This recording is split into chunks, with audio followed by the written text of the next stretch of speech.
So my name is Bala. So I'm a physiotherapist. I'm really very honored to share this with all of you. Uh, I have done this in a very small group, patients, caregiver on a personal note. I've not done this in a very large scale. This is my first time doing it. And I feel this is very, very important because the main person who takes over the baton from us is the caregiver and as well as the patient. So it is very important to empower both the patient as well as the caregiver so that the management can be continued. I've tried to simplify my talk so that everybody can understand. But we will have a lot of time later after my presentation. We can have an open discussion about the secretion management. So what I'm going to talk today is how are we going to manage secretion in an MND patient. So that's my main focus for today. To go into that topic, right, we will try to understand the normal mucus production and how it is transported in a normal person. And very important is we should understand how is cough normally happening and how is this affected in an MND patient. So if cough is intact in an MND patient, right, how do we help them with secretion management? And if cough is affected, how do we help them with secretion management? This is how I'm going to run my talk. So I will share with you some techniques if the cough is intact, some techniques if the cough is not intact. So just to start off my talk, I just want to share our respiratory system is very complex. It starts from your mouth and then it goes into your pharynx, larynx, bronchi, bronchioles, and it goes all the way to your alveoli. So if they have counted this and then they say there are 23 generations of branching right from your mouth to your alveoli. And they also found this information that the surface area of your lung, right, when it is laid down, it is equivalent to a tennis court. So that's how densely it is being kept in your lungs. It's kept in your chest wall, but if you open and lay it out, it can just cover your tennis court. So that's how the surface area is. This complex respiratory system, right, the lining of the airways are being covered by many kinds of shells. They have different functions. You all know we breathe in air. A lot of dust particles and other materials also are breathed in. It should not reach your alveoli. So there are a lot of defense mechanism in our airways. They try to catch that and then they will try to move it towards your mouth. Either you swallow it or sometimes if it is big enough, you cough it out. So these are these shells like Sierra shells, globlet shells, Clara shells, and alveolar shells. They have different functions. And one of the main function is to lubricate your airways and make sure none of the debris goes into your alveoli. So that's the main functions of all these shells. And they also perform this function to make sure your airway is very clean so that the air can go in nicely and then come out nicely. If the airway is like clogged up, right, with other stuffs, your breathing becomes difficult. So then, you cannot breathe. So to avoid that from happening, these shells with the ciliated, so this is where I'm going to introduce the word cilia. Some shells have the cilia. They make sure the airways are not clogged up at all. They constantly move towards your mouth. The direction is moving towards your mouth so that they clear the clogging in your airways. So that's how your system functions. Since we introduced cilia, right, I just want to talk a little bit more about it. So basically, your airways are kept clean by two mechanisms. One is mucociliary mechanism, and the other one is airflow mechanism. First, we'll talk about mucociliary mechanism. So whatever produced in your airways, we call it as mucus. The mucus has two layers. I'm just going to point here. One is the sol layer at the bottom, and the top is the gel layer. So gel layer, you can just imagine it is a little bit sticky. So that is where any dust particle which is passing can easily get trapped in that gel. So it just traps. And then at the bottom, you can see the soil layer is more of a fluid layer, and there's cilia present in that soil layer. It constantly moves, and then it moves the mucus towards your mouth. So this is called as mucociliary clearance. So this is the predominant mechanism which is present in your system to keep your airway patent or clean. If I can just ask this question, we don't cough normally, but this mechanism is working in the background and keeps our airway clean. Only when the secretions are too much or excess, right, we cough to clear, to throw it out. Otherwise, the mucociliary mechanism is enough to manage our airways. So the first mechanism is mucociliary mechanism. So I've used two words here. One is called peripheral airways and the other one is called central airways. When I say central airways, I mean the trachea. Somewhere after the mouth, when you go down, is your pharynx, larynx, and then trachea. That's kind of central airway. Peripheral airway is deep inside your lung, your alveoli, and the airways above your alveoli is your central, the peripheral airways. This mucociliary clearance is happening more in your peripheral airways, very less in your central airways. So how does secretion get cleared from your central airways? That should be the next question. So if I go to my next slide, right, the secretions, if they are in the central airways, right, sometimes it is swallowed. If it is too much, then we use airflow to clear that secretion. So that airflow is quite forceful, and that's where we call it as cough or huff. So we need either a cough, which is with your closed glottis, means it's more powerful. Huff is less powerful because it doesn't close your glottis. The pressure buildup is not so high like cough. So these are the two mechanisms which uses airflow to clear your secretions from your trachea. So that's your central airways. So secretions are cleared in a normal person by two ways. One is mucociliary clearance, which happens in your peripheral airways. And when it comes to your trachea, it uses your cough or huff to clear your secretions. Okay, so this is normal. We need to understand this normal first. Now I'm just going to go on and then talk about motor neuron disease. So when we talk about motor neuron disease, very simply to understand is the motor function is lost. So the muscles are losing their strength or their power. So that is what is motor neuron. So in the context of respiratory system, if I just say your respiratory muscles get weak. So when your respiratory muscles get weak, what happens is your ventilation, which is like the amount of air you can take in, also gets less. So that is the word called as hypoventilation. Hypoventilation means your volume you breathe is less. That is hypoventilation. So that's one problem. The second problem is because your respiratory muscles are weak, you also have weak cough. So when you have weak cough, the airflow is not strong enough. The cough is not strong enough. So then the secretions are not cleared. So you have poor secretion clearance. Today, for our presentation, we will be focusing more on the weak cough and secretion clearance. In the subsequent talks, somebody will be talking about NIV and how to improve ventilation. So if I go on, now try to understand the cough. So we all know every day, once or twice, we do cough. So cough is a protective mechanism. So anything which is obstructing your airways or irritating your airways, right, we try to clear it and make sure the airway is patent by cough. And it prevents respiratory infection from happening. So that is a simple definition of cough. Everybody thinks cough is just that action is called cough. But cough has many stages. I'm just going to explain those stages. If you want to cough, right, there is an irritation. So first step is there's an irritation in your airways. That triggers the brain to take a deeper breath. The second one is the person takes a deeper breath. And the next step is the glottis. This is where the glottis, your airway in your throat area will try to act as a seal. It just closes. And then your stomach muscles here will contract. So when it contracts, it is compressing the lung. So when you compress an area with air, the pressure builds up. So from this, you suddenly become less volume. So the pressure builds up. So when that pressure builds up, suddenly you open this, all the phlegm will come out. The pressure is so much, it will clear the phlegm. So that is how cough works. But what we see is only this part, the last part where we spill out the things. That's what we think is cough. But before this to happen, there are three stages. There should be an irritation, there should be a deep inspiration, then there'll be a closure of the glottis here and buildup of pressure, and suddenly the air is expelled. So this is how cough happens. So now if you try to put this into assessment, right? One very easy way to assess is the peak cough flow. I think when you go to clinic, the doctors use this peak cough flow to see how strong is your cough.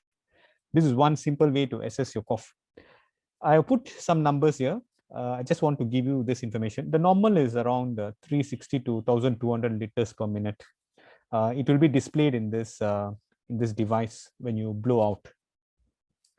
The other number which is important, right? If it is less than 270 liters per minute, right? We know your cough is not very effective. You may need some help to clear your phlegm. So that's how this peak cough flow will help us to determine what kind of intervention do you need. So I have a video here to show you the two ways of measuring your cough. One, it is called PEF. The other one is called PCF. The difference is, one is huffing. I just now told you that when you cough without very high pressure, you do that. That is called open glottis. That is called peak expiratory flow. The second one is you close your glottis and then release your air. It is called as peak cough flow. I'll just run this video. You can watch how it is performed.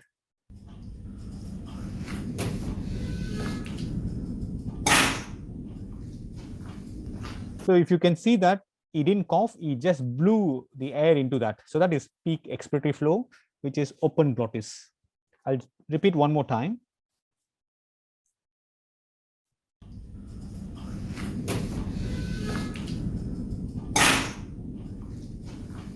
To kind of blow your air into it. So that is peak expiratory flow. Now we will see what is cough flow, peak cough flow.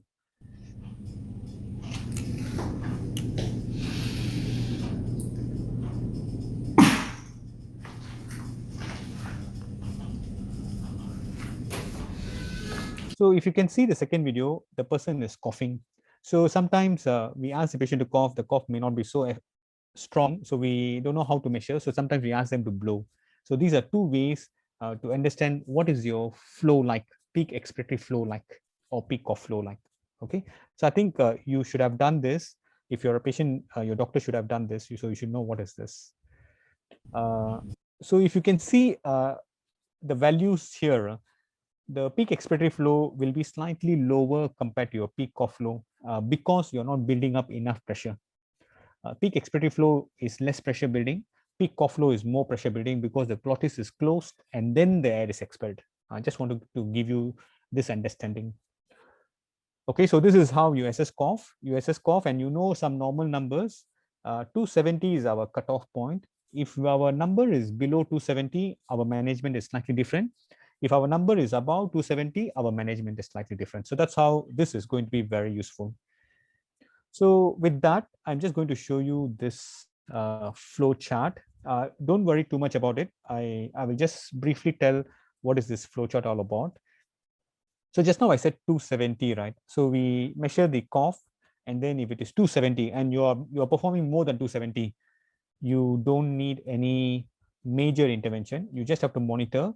And then if you have phlegm, you need to use some of the techniques, which I'm going to share later, to clear your phlegm. So that's all you need to do.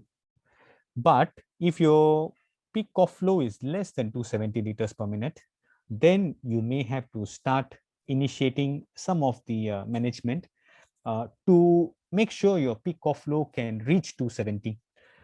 Some of the mechanisms which you may already know is lung volume recruitment, manually assisted cough, and cough assist. We will discuss this one by one in the subsequent slides. So first, I'm just going to focus. If your peak cough flow is greater than 270 liters per minute and you're monitoring yourself, what can you do to help clear your secretions? So I'm just going to focus on that first. So if I can divide my talk into two parts, one is your cough is intact, means that your flow is more than 270 liters per minute. And one of the talk is if the cough is impaired, less than 270 liters per minute. First, let us look at intact cough. I have three suggestions if you have intact cough, means it is more than 270 liters and you have some secretion, how to make it easy for you to clear your secretions. So that is what I'm going to discuss now. The first step is positioning. You need to make sure you are in a right position so that the phlegm can move. And then when you use some of the techniques, you can clear the phlegm easily. When I mean positioning, right, what do I mean? So when I mean position, I mean postural drainage position. So postural drainage position, simply to understand, right, is gravity assisted drainage. I put apple here just to make it very easy to understand. So you all know apple is falling down because of gravity. We have to apply the same concept to the secretions in our lung. So if your secretions are more in your upper lobes, this is your lung. These are 3 branches in your right lung, 2 branches in your left lung. So you have 3 lobes: upper lobe, middle lobe, and lower lobe.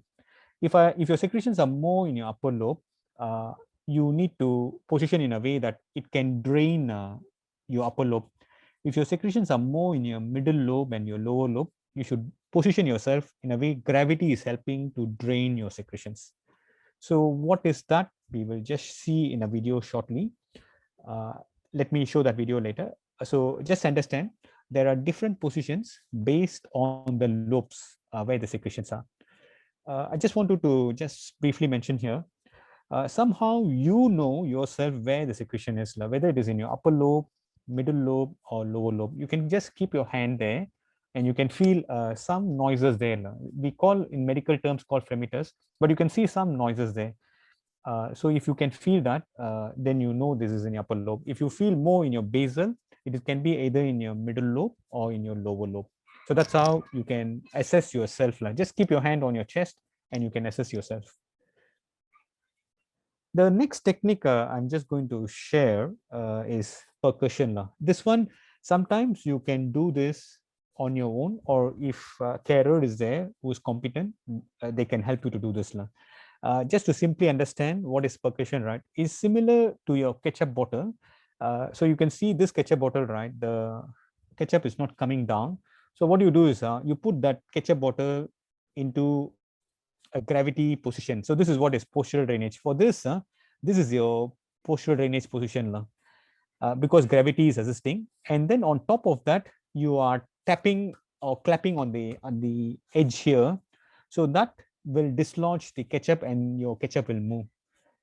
So the same concept you're going to apply to your lungs. Once you put the lung in that position, gravity assisted position, you do a mild percussion on top of that. That will discharge the phlegm and it will move towards your mouth. So that is percussion. The third technique is vibration. So I put 2 pictures here. This is how your rib cage are moving when you breathe. So when you see it from the front, it moves like a pump handle. This is your sternum. It goes up, down. When you breathe, it goes up, down like this. And when you see from your rib cage, from the side, it goes like a bucket handle. It goes up and down. So why is this important to know is, when you're trying to do vibration, you need to follow this movement. You need to follow the rib cage movement. So that is why you need to know this, because if you do this with the rib cage movement, it is more effective. So this is the second technique. So I just summarize. You put the patient in a postural drainage position. Second, you do percussion, which is your ketchup bottle. Just remember the ketchup bottle concept. Do mild percussion. And then the third one is your bucket handle movement, like just move with the ribs. Okay, so there are some contraindications to perform these techniques. The contraindications are if your bones are brittle, your rib bones are brittle because of osteoporosis or any other reason, like metastatic ribs, means you have some cancer and then the cancer has spread into your ribs. Your ribs are very weak. You cannot perform your percussion and vibration because you are putting a lot of pressure on the ribs. So you can break the ribs. So don't do it if your bones are weak, if you're osteoporotic. Then the second one, which is contraindication, is hemoptysis. Hemoptysis is like sometimes you cough blood. So then those situations, you cannot perform these techniques. The third one is bronchospasm. Sometimes you have V's in your lungs. So when you have V's, you cannot perform your percussion and your vibration. So this is your third one. Okay, so I'm just going to show you some videos of all the 3 techniques. The first one is postural drainage. So you can see this person is lying down. And then if the person wants to drain the upper lobe, right, they prop the patient up.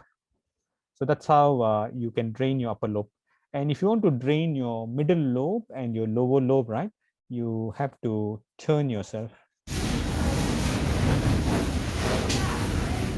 You turn yourself, and then you can keep a pillow just to make sure you're comfortably lying in that position.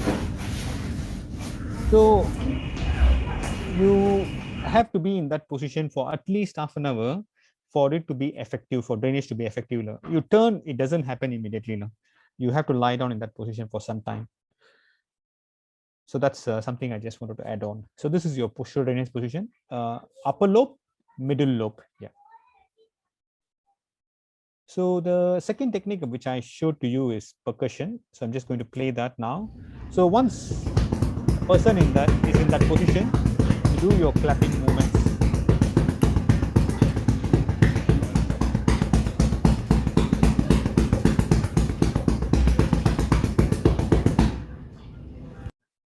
So we advise a towel to be put on the patient's body, because sometimes the edges of the hands can be very painful. So you just have to put a towel and then you clap. Don't you have to cuff your hand. Don't keep your hand flat and then don't hit it like this. Then it is going to be very painful.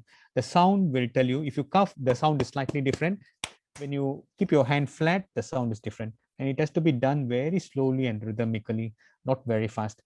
And you cannot do this for a very long time, maybe 30 seconds to 1 minute, and you have to give a break, and then you can do it again. So first step, you put the patient in a postural drainage position, and then this is your ketchup technique. You're trying to do a ketchup bottle technique. Sometimes when you do it, the patient automatically will cough already. So you just have to keep the tissue ready, and then the patient can clear your phlegm. So this is how it works. The second, sometimes you can clear your secretions with percussion itself. Sometimes patient is not able to clear, it will dislodge. You can have the secretion to move further with this vibration. So I'm just going to play this now. So when you ask the patient to cough, and then you just push along with you, and then so you can see I'm just following the chest wall movement here. Breathe in, and then when the patient is breathing out, you try to follow the patient's rib. It is down and in, so you have to go down and in. You can do it in side lying position, or sometimes the patient prefers to lie straight. You can do it in a straight position also, lying straight. And this is how we do it. Yeah. Okay. So sometimes you are successful just with percussion. Sometimes you may have to add on vibration to clear your secretions. So again, I say this is useful when a patient is having an intact cough. So you can do this. So now we have a situation, there's nobody to help you. Nobody can do percussion on you. Nobody can do vibration on you. So how do you help yourself? So I'm just going to introduce the next technique, which is called as ACBT. It's called, I suddenly cannot remember what it is, active cycle of breathing technique. So there is a series of things which you need to do to clear your secretions. The first step is breathing control. You slowly breathe in and breathe out. The second step is you try to keep your hand wherever you want to, either on your right side or on your left side, and then make sure you do some more deep breathing. It's called thoracic expansion exercise. So first is calm down, breathing control, just control your breathing. And then the second step is try to take a deeper breath. Once you do that, the third step is you use your FET. FET is basically your huffing or coughing. So either you huff or cough, and then you take out your secretions. So this is self. You can do it on your own. You don't need anybody to help you. So you position yourself, you do your breathing control, thoracic expansion exercise, and then cough out your phlegm. So I'm just going to show you a video of this, how to do this. Just an introduction of FET. We have already mentioned this many times in the previous slides. Huffing is you try to cough with the open glottis. Coughing is you cough with a closed glottis. So that is the difference between huffing and coughing. Sometimes it is very easy to do huffing because everybody learns this very well, but coughing sometimes is very difficult. So we normally teach huffing if it is easy to follow. Just want to add on, when you do this huffing or coughing, right, your phlegm can move easily because this huffing and coughing can reduce your viscosity. The phlegm becomes a little bit easier to move, and then the phlegm can move. So if your cough is intact, you should have no problem clearing your secretions when you do this properly. So now I'll show you the video of ACBT, how to do an ACBT. This is a step-by-step approach. Can see it now. Yes. Step 1. Position yourself comfortably in your bed. We would recommend you to be in a more upright position. Step 2. Place your hand on your stomach and take in a slow deep breath through your nose. Feeling your breath expand your lungs. Then gently breathe out through your nose and repeat these 3 to 5 times. Step 3. Breathe in through your nose, filling up your lungs, and hold your breath for 3 seconds, counting 1000, 2000, 3000. Then slowly breathe out through your mouth. Repeat this 3 to 5 times. A short duration of breath holding helps to open more air sacs in your lungs and also move secretions for easy clearance. Step 4. Take in a normal breath and force the air out through an open mouth as shown in the video. Repeat 2 to 3 times. Step 5. Take in a bigger breath and force the air out quicker than in the previous step. Repeat 2 to 3 times. You may experience phlegm coming up. When clearing phlegm, face away from others. Hold your phlegm in a tissue before disposing it. Step 6. After clearing your phlegm, continue normal breathing. Breathe gently in and out through your nose. If you feel there's more phlegm to clear, repeat the steps again. You can do this as frequently as you like to help with the clearing of phlegm. We hope that these techniques have helped. Okay, I hope the ACBT video was useful, was clear. I will move on. So what is going to happen next is, right, we are going to go down this flow. So just now what we discussed is, if the cough is intact, greater than 270 liters per minute, how can you help yourself to clear your secretions? Now, when the cough is slightly reduced, your PCF is slightly reduced, is less than 270 liters per minute, what can you do to help yourself? So we will just go for that. So we are going to talk now on the impaired cough, if the cough is impaired. So I'm going to focus on the second part, on this arm here. What can we do? So now we follow some of the steps from the previous steps what we have. We still position the patient. We can use some manual techniques, and then we add on either LVR or cough assist. So why I say this, because if I can just take you back to my first slide, the normal physiology, the secretion clearance is by two mechanisms. One is your mucociliary clearance, and the second one is your cough airflow mechanism. The LVR cough assist, right, only can assist your airflow clearance mechanism.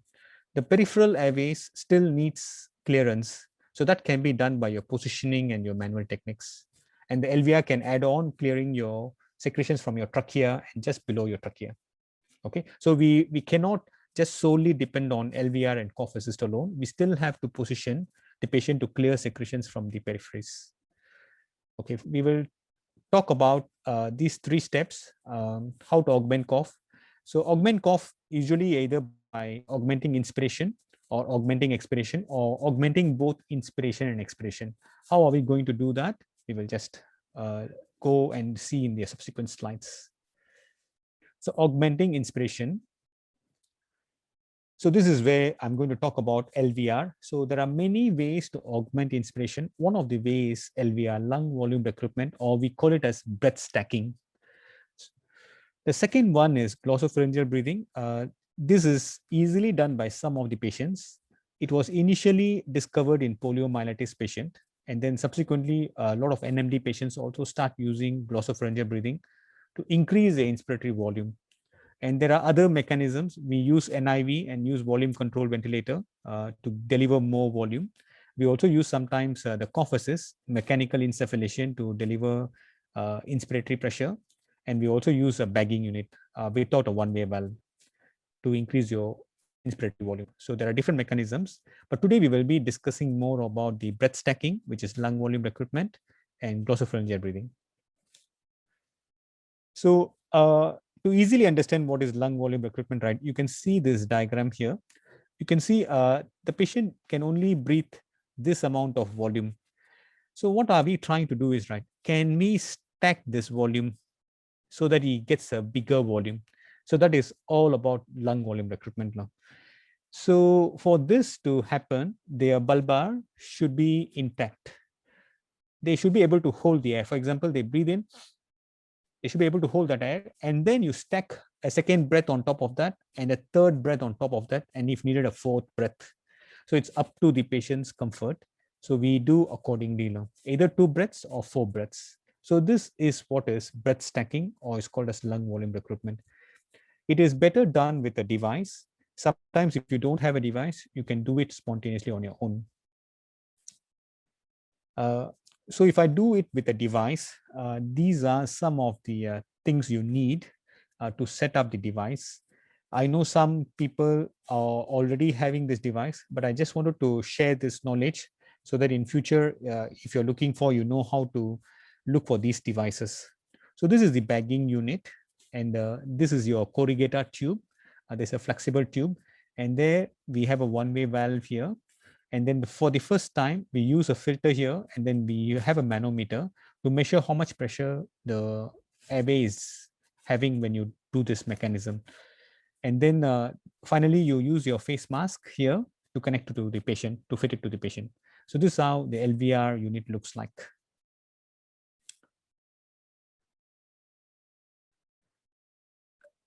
There are a lot of benefits when we do LVR. The first benefit is you increase your volume. So once you increase your volume, your peripheral lungs, which don't get enough air, start to shrink or collapse. So once you have bigger volume, the peripheral airways all open up. So you have a bigger lung. So once you increase your volume, this mechanism of elastic recall, so your lung is like an elastic structure. So once you expand it and you let go, it will recoil. That recoil will help your cough, and it will move your phlegm up. So that's how this LVR can enhance your cough. And it also improves the compliance of your chest wall. Sometimes you don't take a deeper breath, your structures all become tight. And even if you want to take a deeper breath, you cannot, because all your bony structures and the ligaments all become very tight there. But if you continue to do LVR and then keep this lung volume going, you don't have this chest wall tightness. So it keeps your compliance of your chest wall. And finally, if you do LVR, you have enough volume there and your speech also improves. These are some benefits of LVR. But the main benefit I will try to tell here is it will enhance your cough. You get a bigger volume, your cough gets enhanced. So your secretion clearance is very, very good with LVR. Just some precautions and contraindications. If you're having a trachea and then you have your trachea cuffed up, because you may use an IV, or sometimes you cannot use LVR. So that's something I just wanted to tell. And then if you have any lung conditions like COPD and emphysema, so you should not use LVR. So these are some contraindications to use LVR. So when you do LVR, what is the sequence you need to do? You can do 2 to 5 back squeeze to build up that breath stacking, and then you can repeat that 3 to 5 repetitions in a session, and then you can do that 2 to 3 times a day. So that's how your LVR can be done if you're doing LVR in a day. And sometimes you can add on manually assisted cough to your LVR, which I'll be discussing in my next slides to enhance your cough. LVR can be done either with a face mask or a mouthpiece. So in this diagram, you can see the patient is using a mouthpiece, but sometimes patient cannot have a good seal, then you can use a face mask. I'm not going to share a lot of articles, but I just wanted to share one article here. So you can see how this LVR can be very effective for a patient. So this is a Duchenne muscular dystrophy patient. What they found is when the patient did PCF on their own, baseline is on their own, just make the patient cough. Their PCF is only 160 to 170 here. When they do chest compression, which I'll be talking later, which is called manually assisted cough, the PCF can go up to 240 here. This is air stacking is your breath stacking or LVR. When they do breath stacking, it also can go around 240. But when you combine both this chest compression and air stacking, right, it can go up to 300. So from a baseline of 150, you can increase your PCF to 300 just by air stacking and chest compression. So only one device needed, and then your cough is going to be very effective. And I just want to remind here, our number is 260 liters per minute. So that is where your cough is very, very good. So you are able to easily achieve more than 260 with air stacking and chest compression. So it's a very useful device, and you can really use this if you have difficulty clearing your secretions. So I'm just going to share a video later about LVR. Before that, maybe I just talk about glossopharyngeal breathing. This is called frog breathing. You all have hear this frog breathing. You would have seen a frog. It will be gulping air and keeping the air in the throat here. So that's how the name has come as frog breathing. So this is one way again to increase your volume. So they will gulp small amounts of air and then push the air into their lungs, and then they can increase their volume. Instead of doing LVR, sometimes patient can use glossopharyngeal breathing to increase their volume.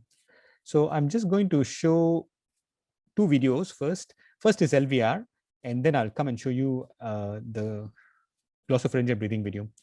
First, we will see LVR first. Lung volume recruitment with a modified manual resuscitation bag.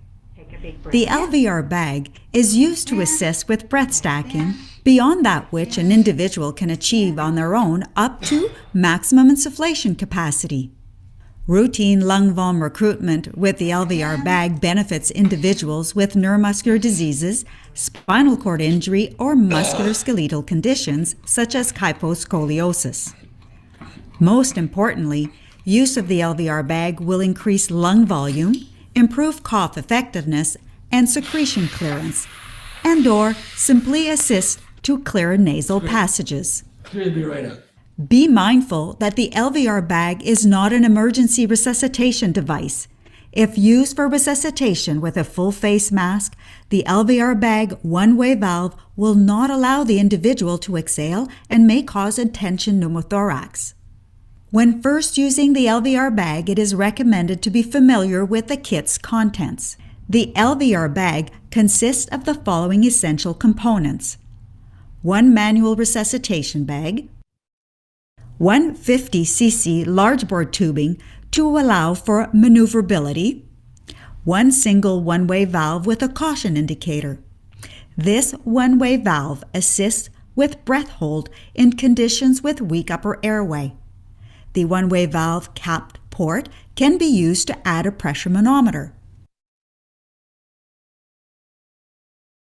Then there's a screen connector to trap the unidirectional silicone piece should it become dislodged from the one-way valve connector. And lastly, a mouthpiece with or without an added connector, which will be dependent on the type of mouthpiece used. Nose clips are optional and should be used if the individual is unable to close the soft palate or when air escapes through the nose during breath stacking. To assess the clinical benefit of LVR bag therapy, measure and compare forced vital capacity with and without the LVR bag. Brad's forced vital capacity without LVR bag is 0.9 liters, 17% of predicted normal. The forced vital capacity is then repeated using the LVR bag. Brad's MIC lung volume is 3.2 liters. 64% of predicted normal. The use of the LVR bag for Brad results in an MICVC difference of 2.34 liters, a significant lung volume recruitment improvement of 260%. The ability to produce a strong cough is critical for secretion clearance with individuals who have weak inspiratory and expiratory muscles. Hence, it is essential to measure and compare peak cough flow with and without the LVR bag. To demonstrate the procedure, Robert volunteers to perform his best spontaneous peak cough flow, 60 liters per minute. The peak cough flow is then repeated using the LVR bag, breath stacking to maximum insufflation capacity. Robert's peak cough flow with LVR bag increases to 210 liters per minute. When Robert combines breath stacking with the manually assisted cough technique, his peak cough flow significantly further improves to 310 liters per minute, well above the recommended peak cough flow of 270 liters per minute required for effective secretion clearance. Just share one more glossopharyngeal breathing. Glossopharyngeal breathing. GPB is the technique for essential breathing support and/or secretion clearance for individuals with weak inspiratory and expiratory muscles and decreased lung volume. When performing GPB, the air naturally enters the oropharynx through the open mouth as the base of the tongue moves downwards. Lips close, trapping air in the pharyngeal space. The tongue moves upwards to the soft palate, forcing the bolus of air through the pharynx and open glottis. The glottis closes and the air is trapped in the lungs. The piston action of the tongue, pushing boluses of air one on top of the other, is repeated until the desired lung volume is achieved.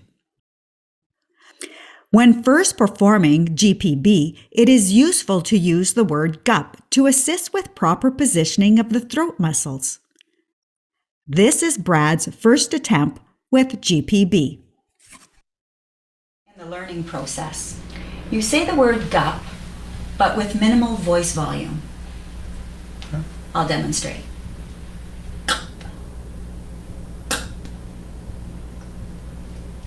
So the G actually positions the tongue, the ball of the tongue in the proper position, and the P closes the lips. So you repeat sequentially, and that promotes the stroke movement of pushing that bolus of air beyond the pharynx. Let's try just the sequential gut movement for now. Let's try to do 10 to 15 in a row. Okay. We'll do it together. Big breath in first.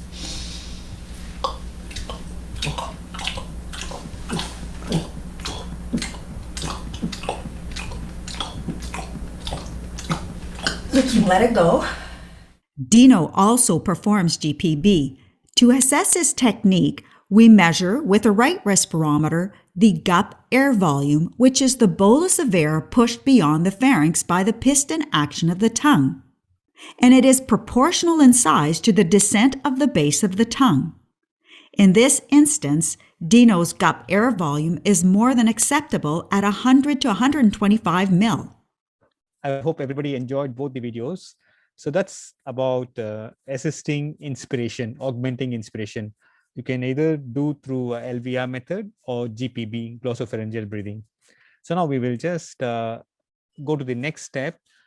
We already saw this in the previous video. Sometimes you may have to augment the expiration by manually assisting it. So I just show you how do we do it. It's called as cot cough. Either you can assist from your chest wall or you can assist from your abdomen. One precaution here is sometimes patients have PEG. So you may not be able to access through your abdomen. You only can access through your chest wall. I just wanted to show that, and then we have a video. We'll just show how this is done. We have already seen that in the previous video, but this one, so this is from the abdomen. Okay.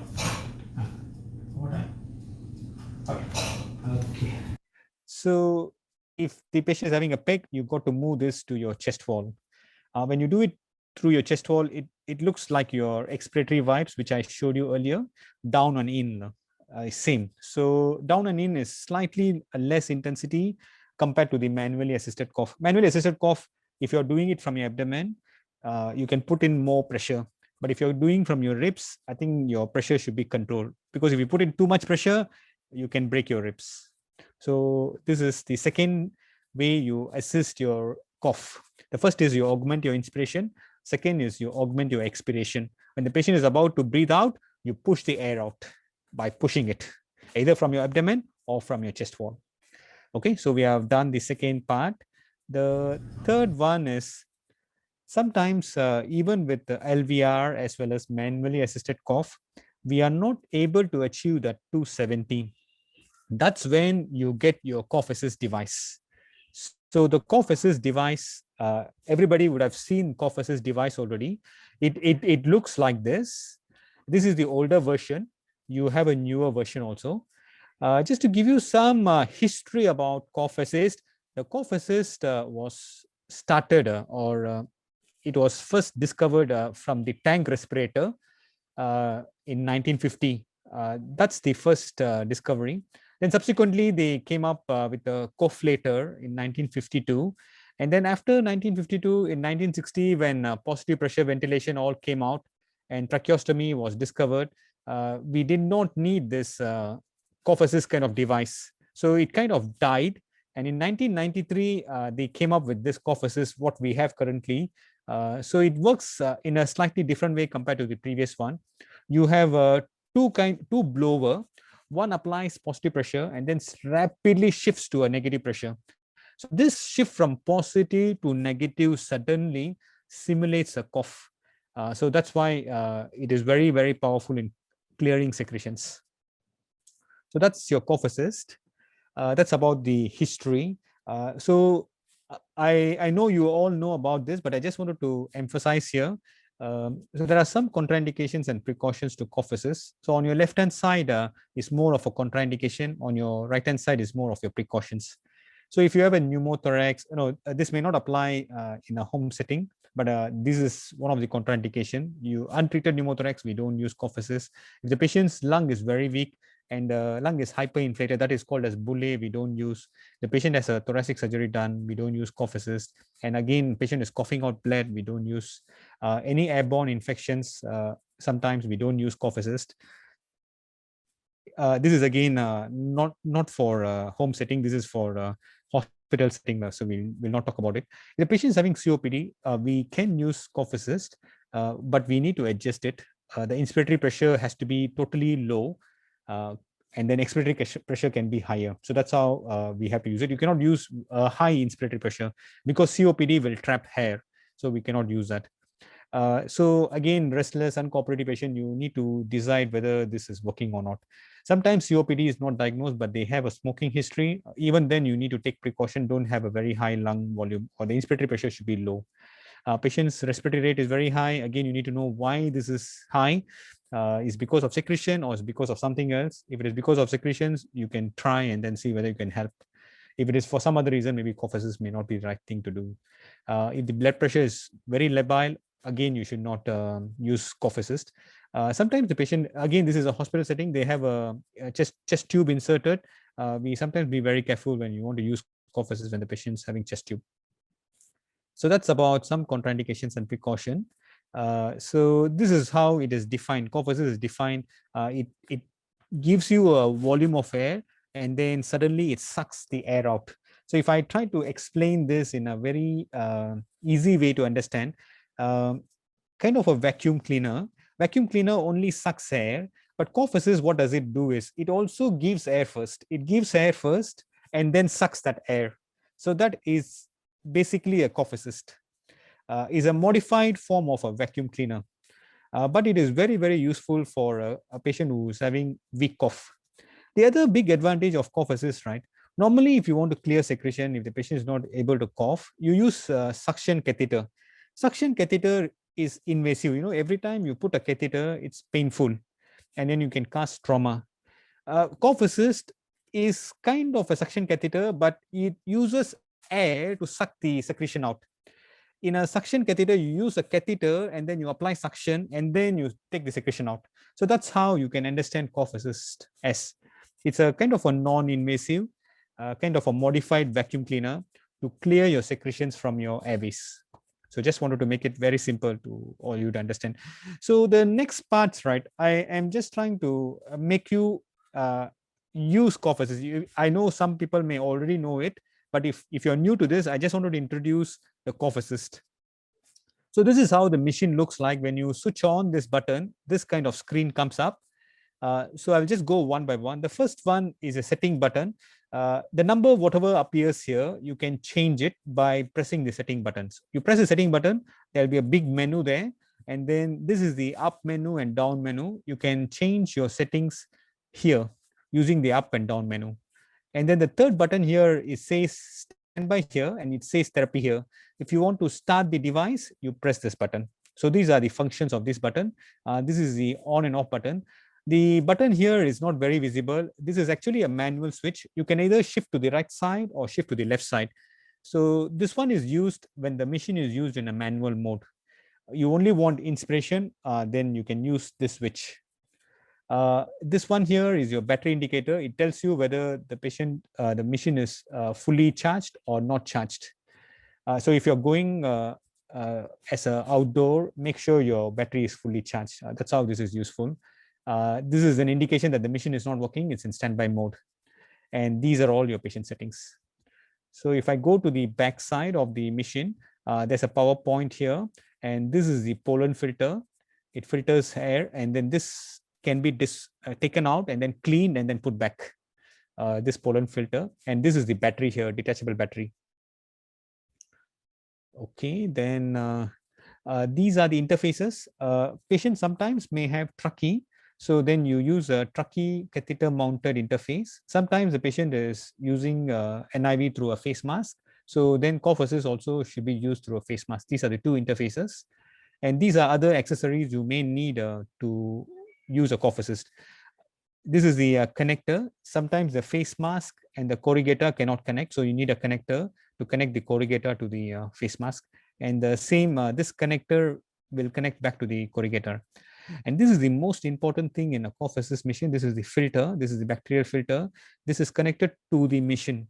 So if you don't connect this bacterial filter, you can contaminate the machine.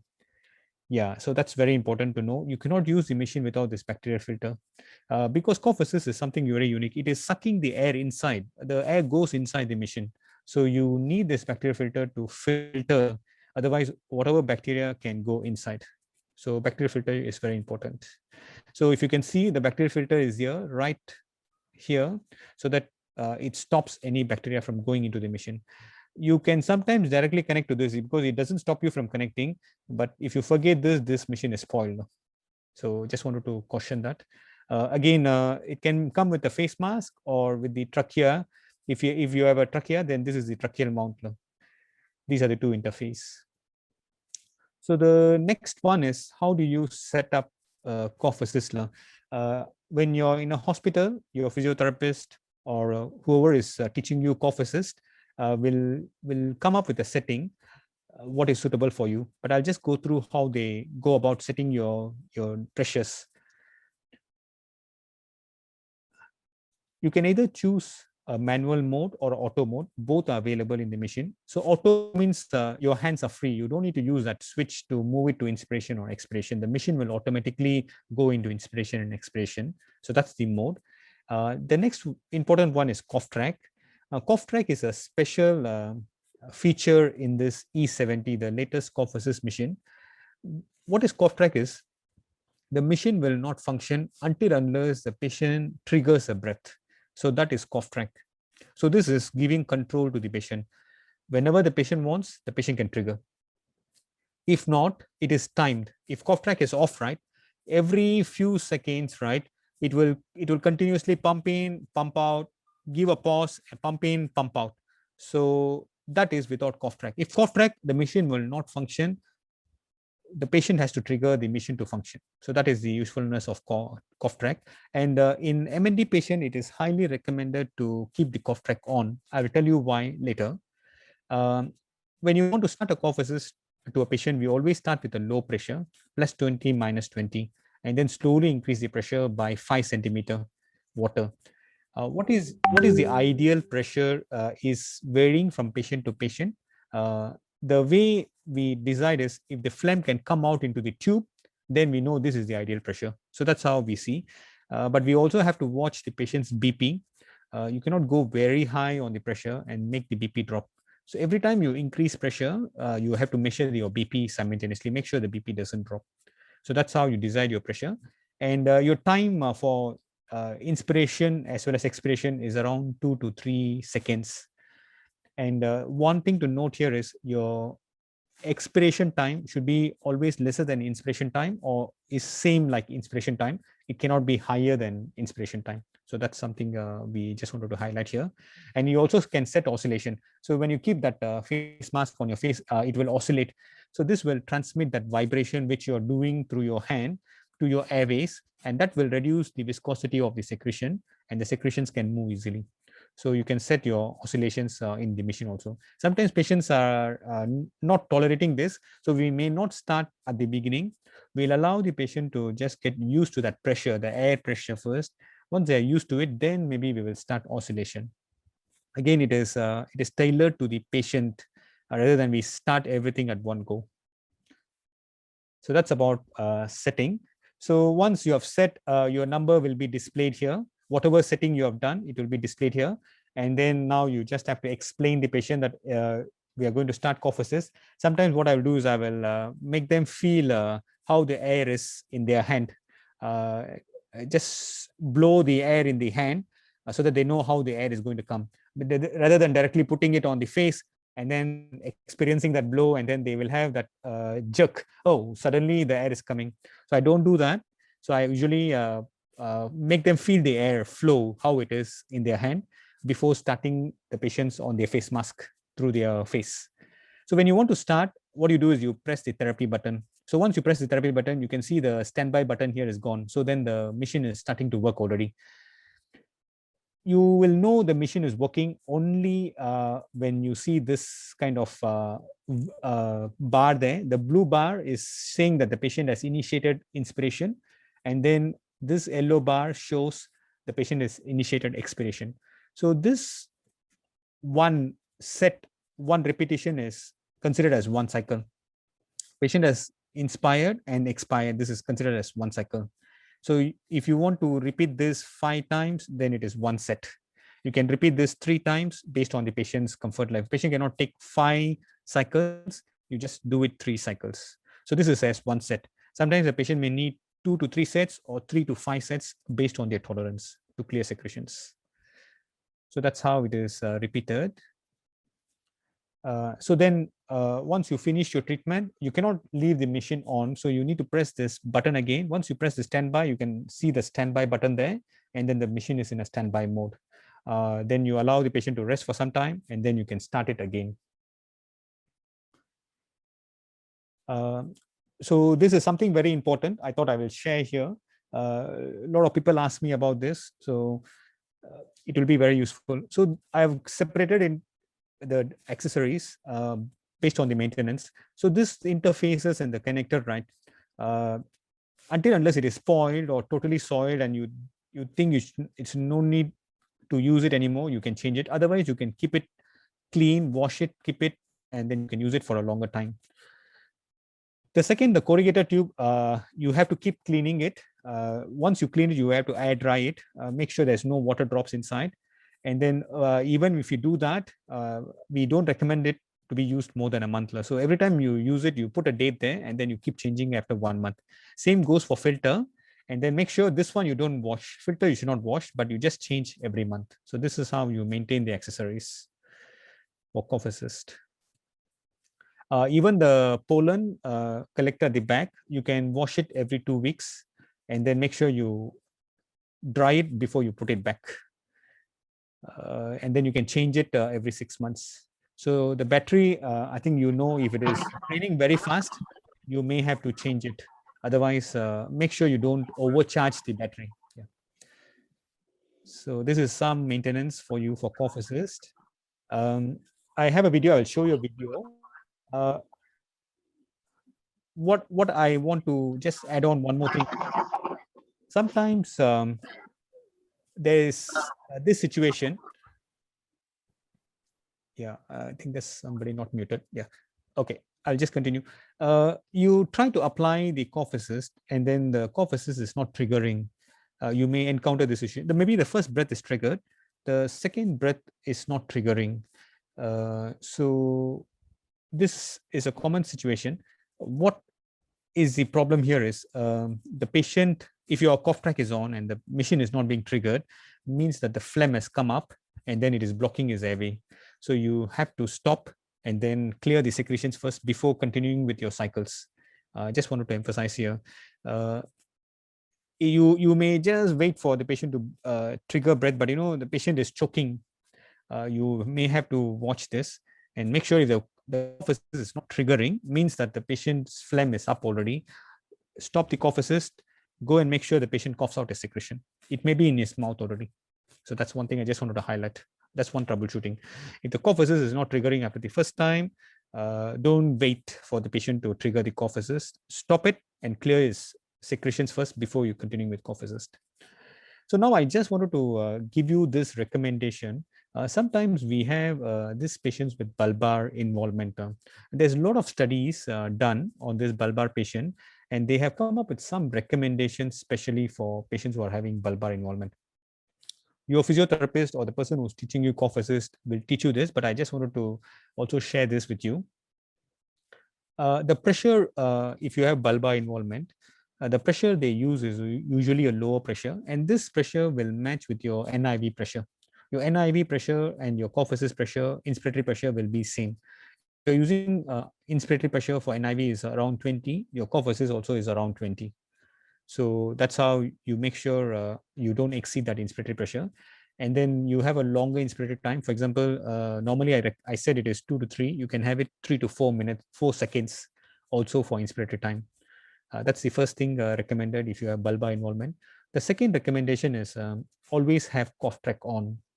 If you have cough track on, this is a normal physiology. Every time you try to take a breath in, the vocal cord will open. So with bulbar dysfunction, what happens is this vocal cord movement is disturbed. So they don't open at the right time. So if you have cough track on, right, the vocal cord will open. Then whatever cough assist pressure goes in, right, it can go into the lung.